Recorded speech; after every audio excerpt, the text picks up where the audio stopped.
En quoi le dîner servi au roi Charles a-t-il été exceptionnel pour vous? Alors, il était exceptionnel pour plusieurs raisons, on va dire. Il était exceptionnel dans sa préparation. J'estime toujours qu'il faut une grande concentration pour préparer un tel événement parce qu'il faut peut-être évaluer tous les pièges, tous les sujets auxquels on doit faire face à ces dîners pour y arriver le plus en paix possible. Le choix du plat est aussi déterminant parce qu'il est validé quand même par le président de la République, par bien sûr le roi Charles III, en tout cas son intendance. Donc il faut choisir le plat qui est en adéquation avec l'événement. Et c'est vrai que j'ai beaucoup réfléchi à ce plat, sachant qu'il fallait aussi qu'il y ait un lien avec Versailles. Comme je me suis intéressée au travail de monsieur de la Quintigny, qui était le jardinier maraîcher du roi. Je savais qu'il poussait des melons, donc il y avait eu des melons dans ce jardin de Versailles, tout comme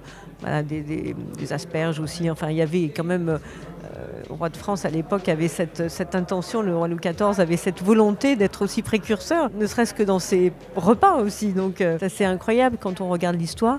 Donc je voulais aussi qu'il y ait ce lien. Donc le choix du plat était déterminant. Et puis après sur place, il y a plein de choses qui arrivent. Il y a une chose qui ne doit pas arriver, c'est que le président et le roi attendent. Ça ne doit pas arriver.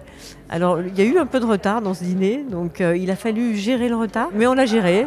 Des décisions à prendre assez vite pour que le plat arrive dans le mieux possible, enfin dans sa température, dans son visuel. Donc il y a des choses comme ça qui arrivent et c'est génial. Mais le souvenir est immense pour moi parce que je voulais pas rater ce dîner. Je voulais pas ne pas avoir pensé avec les équipes à toutes les éventualités. En quoi les terroirs de votre enfance sont-ils importants dans votre cuisine? Je crois que le premier lien au goût, il se fait dans l'enfance. Et j'ai eu la chance d'avoir d'un côté un grand-père cuisinier et d'un autre un grand-père maraîcher. C'est-à-dire qu'un homme, c'était pas le métier d'être maraîcher, mais qui cultivait sa terre, qui cultivait des légumes, qui cultivait des plantes, qui apportait un soin à la nature particulier. Je passais de l'un à l'autre en définitive. Quand j'étais dans ma maison, parce que j'habitais au-dessus des cuisines, j'étais dans l'univers de la cuisine. Et les dimanches, quand mes parents travaillaient et que malgré tout, il fallait un peu m'occuper, j'étais avec mes grands-parents et là, il y avait tout le travail autour du jardin, on allait cueillir.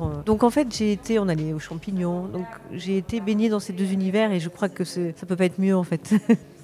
Mais tout univers, quand il est transmis aussi avec sincérité, avec joie, c'est quelque chose qui nous anime tout au long de notre vie. Et je crois que le départ de ça m'a donné aussi du courage pour aller dans cette profession qui n'était peut-être pas mon destin premier. Votre succès mondial est-il celui de la gastronomie française ou celui d'Anne-Sophie Pic? Mon Dieu, je ne saurais vraiment pas dire que mon succès n'est dû qu'à moi. Il est dû à un métier qui est génial, quelque chose qu'on essaie de faire le mieux avec son cœur, peut-être surtout au travail de nos ancêtres.